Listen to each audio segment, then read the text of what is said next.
पंतप्रधान नरेंद्र मोदी यांनी देशातील नागरिकांना जे आहे ते आवाहन केलेलं आहे की पेट्रोल डिझेलचा वापर शक्यतो तितका कमी करावा।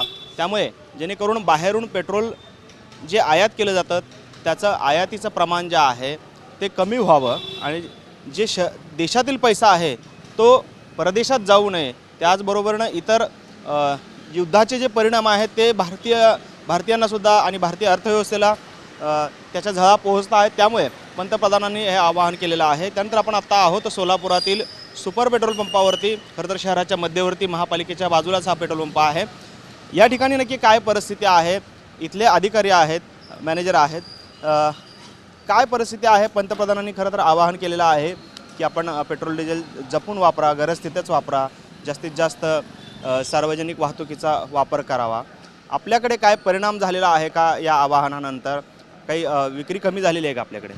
नाही, त्यांनी सांगितल्याप्रमाणे अजूनपर्यंत तर काय त्याचा परिणाम झालेला नाही आहे। पण आम्हाला ते पेट्रोल डिझेलचा साठासुद्धा चांगला उपलब्ध होतं आहे, काय अडचण नाही आहे। पण अजून त्याचं पंतप्रधान मोदी साहेबांनी सांगितल्याप्रमाणे काही परिणाम दिसत नाही अजून। लोक येत आहेत जरी तुमचं जे रोजचं व्यवहार आहे ते तसंच सुरू आहेत? रोजच्याप्रमाणे आमचा व्यवहार चालू आहे, अजून काय फरक नाही आहे। पण हे होते मॅनेजर। काही नागरिकांशी देखील आपण संवाद साधूयात। दादा, पंतप्रधानांनी आवाहन केलेलं आहे की पेट्रोल डिझेल जपून वापरा, जास्तीत जास्त सार्वजनिक वाहतुकीचा वापर करावा, काय वाटतंय? हे काय बरोबर वाटत नाही आहे, एवढं सांगू शकतो, बाकी दुसरं काही नाही। पण मग पंतप्रधानांचे आवाहन जे आहे ते व्यावहारिक आहे का, तुम्हाला काय वाटतं? तसं पाहिलं तर व्यावहारिक आहे पण नाही, पण म्हणजे जसं विचार करतील त्या विचाराप्रमाणे आहे। तुमची गरज आता अनिवार्य आहे तुम्हाला गाडी वापरणं? हो, अनिवार्यच आहे। बस किंवा इतर गोष्टींचा वापर करू शकत नाही का? शक्य नाही आहे, कारण वेळेचं बंधन असल्यामुळे। पाहतोय काही नागरिक या ठिकाणी आहेत। दादा, खरं तर पंतप्रधानांनी आवाहन केलं आहे की सार्वजनिक वाहतुकीचा वापर जास्तीत जास्त करा, जिथे मेट्रो आहे तिथं मेट्रोने प्रवास करा, पेट्रोल डिझेल थोडक्यात वाचवा, असं त्यांनी आवाहन केलेलं आहे। काय वाटतं आपल्याला या आवाहनानंतर, कितपत योग्य आहे? बरोबर आहे, एकदम बरोबर आहे। पण मग तसं शक्य आहे का ते पेट्रोल डिझेल वाचवणं, तुमचं प्रवास कमी करणं? आता जे करतील ते करतील, पण दुसऱ्यांचं काय सांगता येत नाही। एक एक वाचवतील, एक एक नाही वाचवतील। तुम्ही स्वतः कराल का? घडेल राहिलं तर होईल, नाहीतर नाही, माझं पण सांगता येत नाही। पण पंतप्रधानांचं आवाहन योग्य आहे? योग्य आहे, योग्य आहे। आपण पाहतोय खरं तर पंतप्रधानांचं आवाहन जे आहे ते योग्य आहे। आणखी काय भैया, तुमचं व्यवसाय आहे, पंतप्रधानांनी सांगितले की पेट्रोल डिझेल वाचवा, कमीत कमी प्रवास करा, तुम्हाला कसं? प्रवास कमी करायचा म्हणत नाही, कसा प्रवास कमी करायचा, लागणारी वस्तू आहे ती। प्रत्येक माणूस अडचणीत असते, फास्ट जाणारच आहे। त्यांना म्हणावं पेट्रोलचा भाव कम करा म्हणावं पहिला, मग लोक हे करतील। उलटे वाढवून तो लागले सगळं। त्यांचं असं मत आहे की बाबा पेट्रोल जास्त वापरल्याने बाहेरून आयात करावी लागते, मग देशातला पैसा जो आहे तो बाहेर जातो। एकीकडे युद्धामुळे पेट्रोलचे दर देखील वाढत आहेत, कच्च्या तेलाचे दर वाढत आहेत, त्यामुळे त्यांनी आवाहन केलेलं आहे।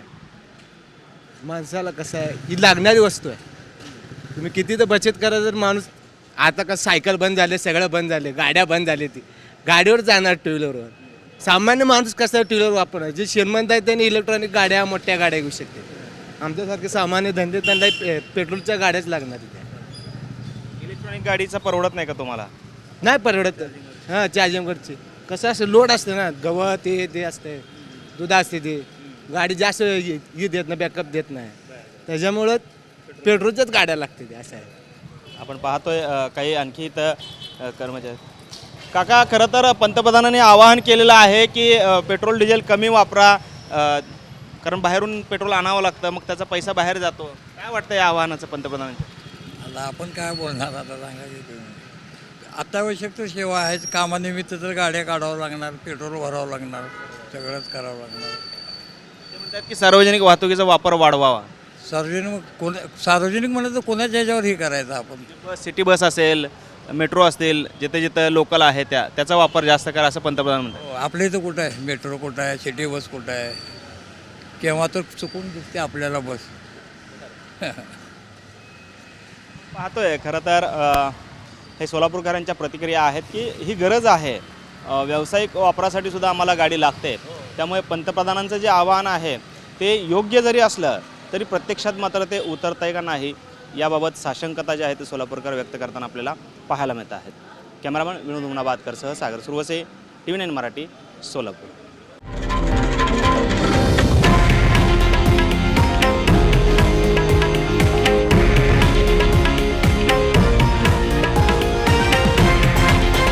हे आहे देशातील नंबर 1 न्यूज नेटवर्क आणि आपण पाहत आहात TV9 मराठी, एकमेव.